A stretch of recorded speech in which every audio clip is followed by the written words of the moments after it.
नमस्कार, आपका स्वागत है। दोस्तों, हिंदू धर्म में 4 युगों का वर्णन किया गया है। सतयुग, त्रेता युग, द्वापर युग और कलियुग। चारों युगों में सबसे अंतिम युग होता है कलियुग। कलियुग की समाप्ति के पश्चात इस समस्त सृष्टि का विनाश हो जाता है। समस्त पशु पक्षी, मनुष्य आदि नष्ट हो जाते हैं और फिर से जब सभी ग्रह एक कतार में आते हैं तो सतयुग का आरंभ होता है। विष्णु पुराण में कलियुग का बहुत ही भयानक वर्णन किया गया है। कलियुग को ही सबसे भयंकर और कष्टकारक माना गया है। कलियुग में नाना प्रकार की विपत्तियां आएंगी, विविध प्रकार के रोग उत्पन्न होंगे और अंत में प्रलय से सब कुछ नष्ट हो जाएगा। विष्णु पुराण में कलियुग में स्त्री और पुरुष कैसे होंगे इसका वर्णन विस्तार से किया गया है। आज हम जानने वाले हैं विष्णु पुराण के अनुसार कलियुग में स्त्रियों का व्यवहार कैसा होगा।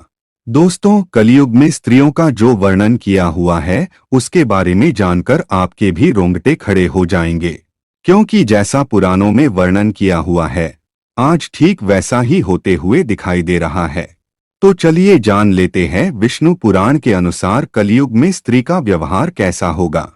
सबसे पहली बात, विष्णु पुराण के अनुसार कलियुग में जो भी पुरुष बलवान और धनवान होगा वही स्त्रियों का स्वामी होगा। वह चाहे किसी भी कुल में जन्म ले, वह सभी वर्णों से कन्या ग्रहण करेगा। दूसरी बात, कलयुग में स्त्रियां झूठे और पाखंडी लोगों पर अधिक विश्वास करेंगी।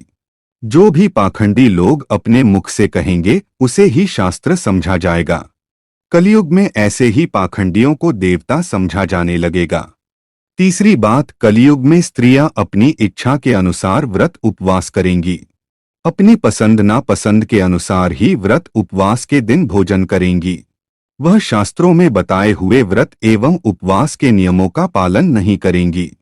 चौथी बात, कलयुग में थोड़ा से भी धन प्राप्त होने पर लोग गर्व करने लगेंगे। धन का व्यर्थ खर्च करके स्त्रियां खुद को धनवान दिखाने के प्रयास करेंगी। मन के सुख से अधिक स्त्री अपने तन के सुख को महत्व देंगी।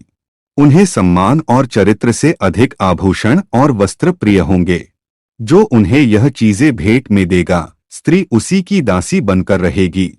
पांचवी बात, कलयुग में मनुष्य का सारा पैसा केवल घर बनाने में ही खर्च हो जाएगा। उसके पास दान धर्म और पुण्य के काम करने के लिए कोई धन शेष नहीं बचेगा। छठी बात, कलयुग में स्त्रियां धनहीन पति का त्याग कर देंगी। जिस पुरुष के पास धन नहीं होगा, स्त्री उससे विवाह नहीं करेंगी। जो पुरुष धनवान होगा वही स्त्रियों का पति होगा। गरीब व्यक्ति से कोई स्त्री विवाह नहीं करेगी, भले ही वह कितना ही गुणवान क्यों न हो। सातवीं बात, विष्णु पुराण के अनुसार कलियुग में स्त्रियां सुंदर पुरुष की कामना से स्वेच्छाचारिणी होंगी। वह अपने माता पिता का भी त्याग कर देंगी। कलियुग में स्त्रियों के ऊपर काम का प्रभाव सबसे अधिक होगा। स्त्रियां अपनी काम की तृप्ति के लिए किसी के भी साथ शारीरिक संबंध बनाएगी। आठवीं बात, कलियुग में स्त्री बिना स्नान किए ही भोजन करेंगी। बिना स्नान किए ही पवित्र कार्य करने लगेगी।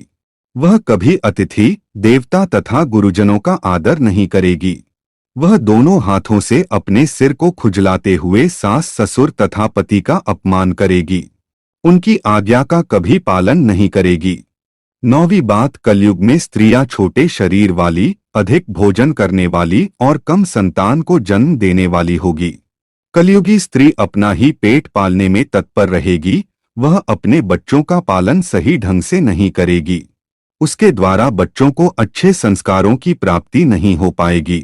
10वीं बात, कलयुग में औरतें मंद बुद्धि वाली, गंदा रहने वाली और कड़वी वाणी बोलने वाली होगी, अर्थात अधिक झूठ बोलने वाली तथा दूसरों का द्वेष करने वाली होगी।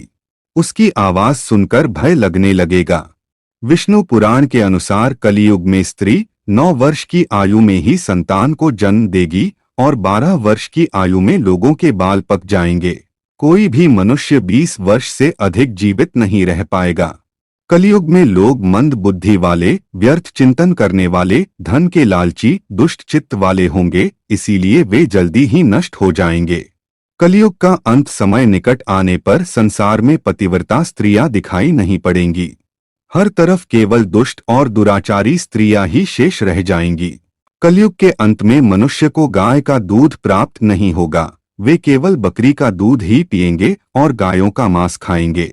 कलयुग के अंत में लोगों के वस्त्र चमकदार और सनके हुए होंगे और पृथ्वी पर हर तरफ केवल शमी के वृक्ष ही दिखाई पड़ेंगे। जब ऐसा होता हुआ दिखाई पड़े तो समझ लेना चाहिए कि अब कलयुग का अंत निकट आ चुका है। तो दोस्तों, इस प्रकार से विष्णु पुराण में कलयुग का वर्णन किया है। आपको क्या लगता है, विष्णु पुराण में जो भी बातें बताई गई है वह सत्य हो रही है या नहीं? हमें कमेंट करके जरूर बताएं। जानकारी अच्छी लगी तो वीडियो को लाइक जरूर करें। साथ ही चैनल को सब्सक्राइब करना न भूलें। आप सभी का धन्यवाद।